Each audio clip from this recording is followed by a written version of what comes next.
Hello everyone. इस video में हम लोग MHD 7 के कुछ टॉपिक्स पर बात करेंगे जो जहां से आपकी परीक्षा में प्रश्न पूछे जाते हैं।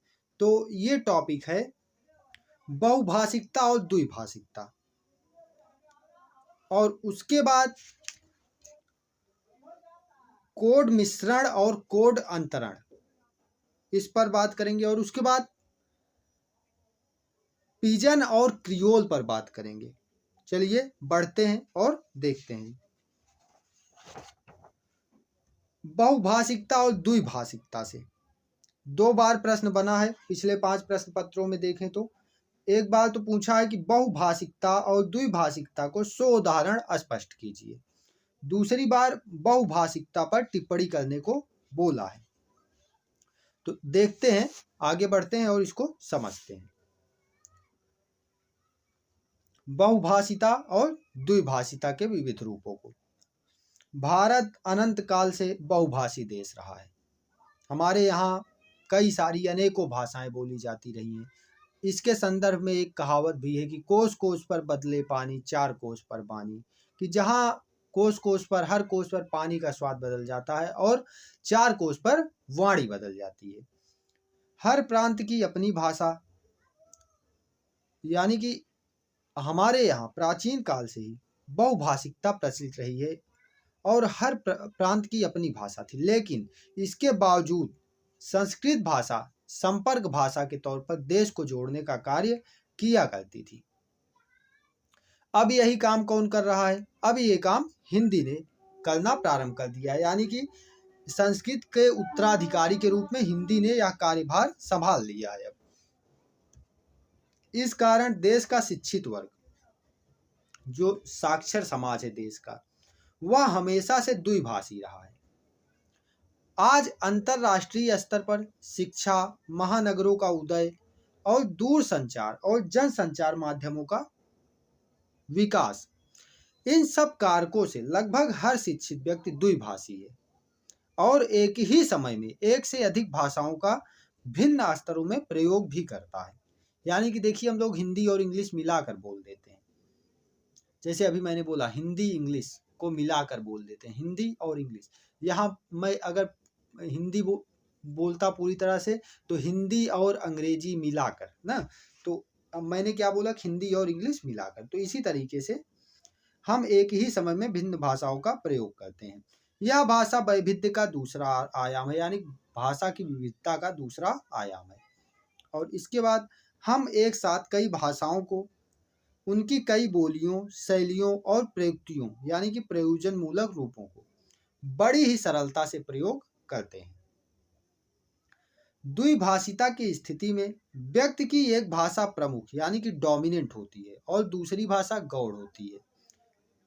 मातृभाषा के प्रदेश में मातृभाषा ही प्रमुख होती है। जैसे आप उत्तर प्रदेश के पूर्वांचल की तरफ के हैं, या फिर आप इलाहाबाद, प्रतापगढ़ या फिर सुल्तानपुर साइड के हैं, तो आप अवधी बोल रहे होंगे।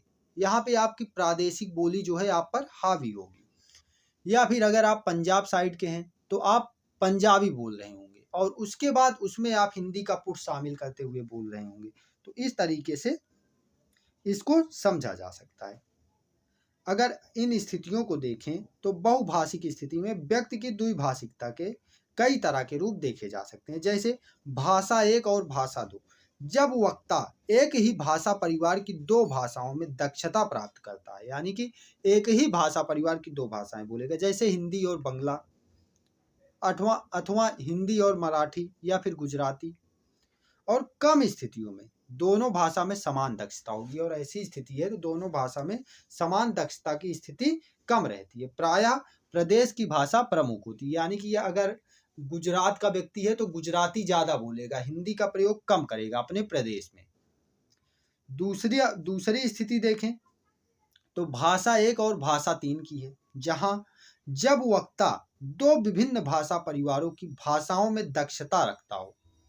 जैसे एक भाषा हिंदी हो गई और दूसरी भाषा तमिल हो गई, या फिर एक भाषा हिंदी हो गई, दूसरी भाषा मणिपुरी हो गई, ठीक है, या फिर एक भाषा हिंदी हो गई, दूसरी भाषा तेलुगु हो गई।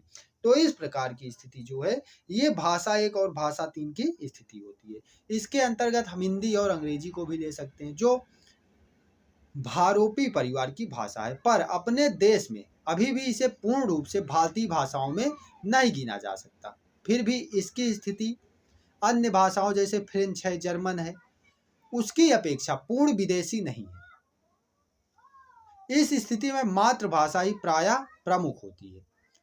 अब भाषा 1 और भाषा 4 की स्थिति देखें तो जब वक्ता मातृभाषा के अतिरिक्त कोई एक विदेशी भाषा का प्रयोग जानता हो, जैसे हिंदी बोल रहा है उसके साथ वह फ्रेंच बोल रहा है या फिर जर्मन बोल रहा है, ठीक है, तो विदेशी भाषा की दक्षता कम होती है इस स्थिति में, और जो अपनी मातृभाषा है उसकी दक्षता अधिक होती है।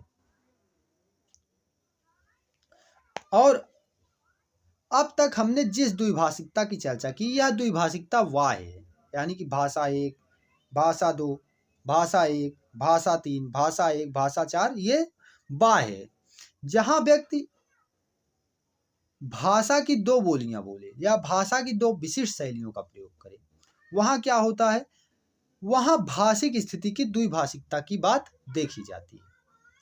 और इसे कुछ विद्वान द्विभाषिकता मानते हैं और कुछ विद्वान नहीं मानते, यानी कि इसमें भी दो विभेद है, विद्वानों में मतभेद है, ठीक है। और आगे बढ़ते हैं तो आंतरिक द्विभाषिकता के अंतर्गत, अभी हमने बाह्य द्विभाषिकता की बात की, अब आंतरिक द्विभाषिकता देखते हैं। आंतरिक द्विभाषिकता के अंतर्गत हम उस स्थिति को ले सकते हैं जब वक्ता एक ही भाषा की 2 बोलियों जैसे हिंदी के साथ साथ अवधी, ब्रज की दक्षता रखता हो, या फिर एक मानक रूप भाषा जैसे हिंदी और एक बोली जैसे भोजपुरी की दक्षता रखता हो, ठीक है। तो एक और स्थिति जैसे भाषा द्वैत के नाम से जाना जाता है का उल्लेख चार्ल्स फर्ग्यूसन ने 1959 में सबसे पहले किया था। तो ये स्थिति बनती है, यानी जैसे हिंदी और अवधी बोल रहा है व्यक्ति, तो ये क्या होती है, ये आंतरिक द्विभाषिता होती है, ठीक है। अब इसमें देखें द्विभाषिता के रूप को देखें, जैसे बाह्य और आंतरिक रूप होता है। तो बाह्य रूप को देखें तो इसमें देशी और विदेशी 2 खंडों में विभाजित किया जाता है। देशी में देखें तो भाषा 1 और भाषा 2 की स्थिति बनती है, यानी कि जब एक भाषा परिवार की 2 भाषाएं होंगी। भाषा 1 और भाषा 3 की स्थिति बनती है जब 2 भाषा परिवार की 2 भाषाएं व्यक्ति जानता होगा। विदेशी वाले खंड में देखें तो यहाँ भाषा 1 और भाषा 4 की स्थिति हो जाती है, जहाँ व्यक्ति जो है एक भाषा अपनी मातृभाषा जान रहा होगा और दूसरी एक विदेशी भाषा जैसे कि फ्रेंच को ले लें उसको जान रहा होगा। और आंतरिक स्थिति को देखें तो आंतरिक स्थिति में द्विबोली, भाषा द्वैत और भाषाई प्रयोजन मूलक चीजें स्थितियां शामिल हैं। द्विबोली में देखें भाषा 1 और बोली 1, यानी कि वही भाषा जो उसकी राष्ट्र की भाषा है और वही बोली जो उसकी प्रादेशिक बोली है, ये, और बोली 1 और बोली 2, ठीक है। तो इस तरीके से मतलब 2 बोलियों को मिला दिया, जैसे भोजपुरी को और उसको मिला दिया अवधी को, या फिर भोजपुरी और ब्रज को मिला दिया, तो ये स्थिति बन जाती है। भाषा द्वैत में क्या होता है, एक उच्च भाषा होगी, एक निम्न भाषा होगी। और भाषाई प्रयोग को देखें प्रयोजन मूलक, जैसे कि आवश्यकता के अनुसार कुछ कोड निर्धारित किए जाते हैं, जैसे व्यापार के स्तर पर देखें, संचार के स्तर पर देखें, खेल कूद में देखें, तो उनकी अपनी अलग डिक्शनरी होती है, अलग चीज़ें प्रयोग होती हैं। जैसे व्यापार में सब्जी मंडी में चले जाओ, मेन मार्केट जहाँ थोक में माल मिलता है, तो वहाँ पे बोलेंगे कि धड़ी दे दो, पसेरी दे दो, ठीक है। तो इस तरीके से अपने समझ में नहीं आएगा जो एक साधारण व्यक्ति होगा। आगे बढ़ते हैं तो अंत में द्विभाषिकता के अंतर्गत हम इन सब शैलियों को ले सकते हैं जो भिन्न भिन्न परिवेश में उपजी और प्रयुक्त होती है, ठीक है। उदाहरण के रूप में व्यापार में प्रचलित शैली, या फिर विज्ञापन की शैली, या फिर खेल कूद की शैली, ठीक है, या फिर किसी विशेष कोड भरी शैली, जैसे कि बनारस में पंडों की शैली होती है, ठीक है। तो ये लोग कोड में बात करते हैं, तो इस तरीके का की स्थिति हमारे सामने आती है। अब कोड मिश्रण और कोड अंतरण पर चर्चा करते हैं। यहाँ से भी प्रश्न बना है एक बार कि कोड मिश्रण और कोड अंतरण पर टिप्पणी करें, ठीक है। तो हो सकता है कि यहाँ से आपको एक आध प्रश्न देखने को मिले, वैसे संभावना कम रहती है क्योंकि बहुत कम पूछा जाता है। पिछले 5 बार में सिर्फ एक बार यहाँ से पूछा गया है। तो व्यक्ति द्विभाषिता की स्थिति में जिस भाषा रूप का उपयोग करता है वही कोड कहलाता है। द्विभाषिता के प्रभाव के कारण वह कभी कभी कोडों का बारी बारी उपयोग करता है, जैसे एक बार हिंदी बोला फिर अंग्रेजी बोला, ठीक है। जैसे मैंने उससे बात की थी, he will meet you tomorrow, तुम चिंता मत करो। तो इस तरीके का वाक्य सामने आता है, इसमें देखिए मिश्रित है, ठीक है। तो इस प्रवृत्ति को कोड अंतरण कहते हैं, यानी कि कोड ट्रांसफर कहते हैं, यानी कि आधा हिंदी बोल रहा है फिर आधा इंग्लिश बोल रहा है। कभी आगे बढ़ते हैं तो हम देखते हैं कि जैसे विज्ञापन की भाषा की चर्चा करते हैं, तब यह जरूरी हो जाता है कि आधुनिक युवा पीढ़ी एक परिप्रेक्ष्य में एक भाषा के प्रयोग करने की अपेक्षा एक ही परिप्रेक्ष्य में दो भाषाओं के बीच कोड परिवर्तन करना अधिक पसंद करती है। जैसे उदाहरण के लिए हम आजकल चैनलों पर प्रकाशित एड्स को देख सकते हैं। जैसे एक टूथपेस्ट का एड आता है कि जब लोग मेरे दांतों का मजाक उड़ाते हैं, आई स्माइल आउट लाउड। अब देखिए यहाँ पर आधा हिंदी आधा अंग्रेजी हो गया, ठीक है। तो ये तो रहा कोड अंतरण। और जब कोड मिश्रण की बात होती है तो कोड मिश्रण यानी कि कोड मिक्सिंग किन्हीं 2 या 3 भाषाओं में हो सकता है, ठीक है। कोड मिश्रण की परिभाषा देते हुए गम्पल्ज कहते हैं, जब एक ही भाषा में 2 विभिन्न भाषाओं के व्यापारिक और उप व्यापारिक व्यवस्था का तालमेल हो। पिछले 30 वर्षों में कोड मिश्रण काफी शोध और चिंतन का विषय रहा है। एक ही वाक्य में क्या परिवर्तित हो सकता है और क्या नहीं, कोड परिवर्तन क्यों होता है और इस मिश्रण को क्या आयाम है, या फिर समाज का कौन सा वर्ग अधिक मात्रा में कोड मिश्रण करता है, ये सब शोध के विषय हैं। और आगे बढ़ते हैं तो रोमेन ने प्रवासी पंजाबियों की भाषा में संयुक्त क्रियाओं के कोड परिवर्तन पर शोध किया और वह इस निष्कर्ष पर पहुंची कि वाक्य का अंतिम शब्द जो कि क्रिया के अंत में होता है हमेशा पंजाबी का रहता है। जैसे एक उदाहरण लें कि पेरेंट्स पे डिपेंड होता है, यानी कि वे अपने माता पिता पर डिपेंड है, निर्भर करते हैं।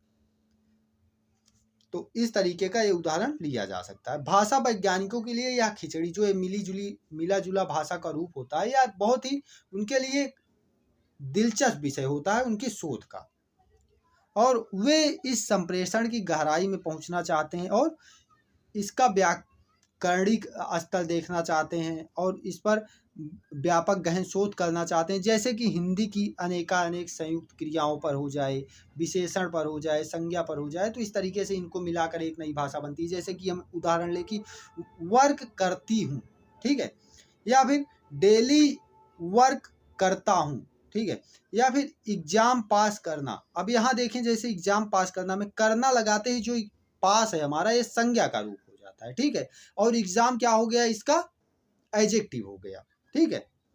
तो इस तरीके की स्थिति बन जाती है। अब आगे बात करते हैं पिजन और क्रियोल पर, यानी कि यहाँ से भी एक बार प्रश्न बना है कि पिजन और क्रियोल में अंतर स्पष्ट करते हुए बताइए कि बम्बईया हिंदी पिजन है या क्रियोल। इसे देखते हुए हम आगे बढ़ते हैं। तो पिजन क्या है? पिजन एक संक्रमण प्रक्रिया से उत्पन्न भाषा है, यानी कि कई भाषाओं का जब संक्रमण हो जाता है, मेल हो जाता है, तो जो नई भाषा बनकर सामने आती है वही क्या है, पिजन है, जो बहुभाषिक समुदाय के परस्पर संपर्क का परिणाम है। पिजन 2 भाषाओं के संपर्क से उद्धृत भाषा है जो विभिन्न भाषिक समुदाय के परस्पर विचार विनिमय की आवश्यकता को लेकर प्रकट होती है, सामने आती है। एक ओर भाषाई स्तर भिन्न होने के कारण तथा दूसरी ओर विचार विनिमय की प्रबल आवश्यकता के कारण दोनों समूह अपनी अपनी भाषाओं को व्यवहारिक संरचना की शुद्धता के प्रति दुराग्रह पारस्परिक बोधगम्यता के लिए जिस भाषा को जन्म देते हैं उसकी संरचना उसकी अपनी मूल भाषाओं की संरचना से कहीं अधिक सरल और संक्षिप्त होती है और भाषा के इसी रूप को पिजन की संज्ञा दी जाती है।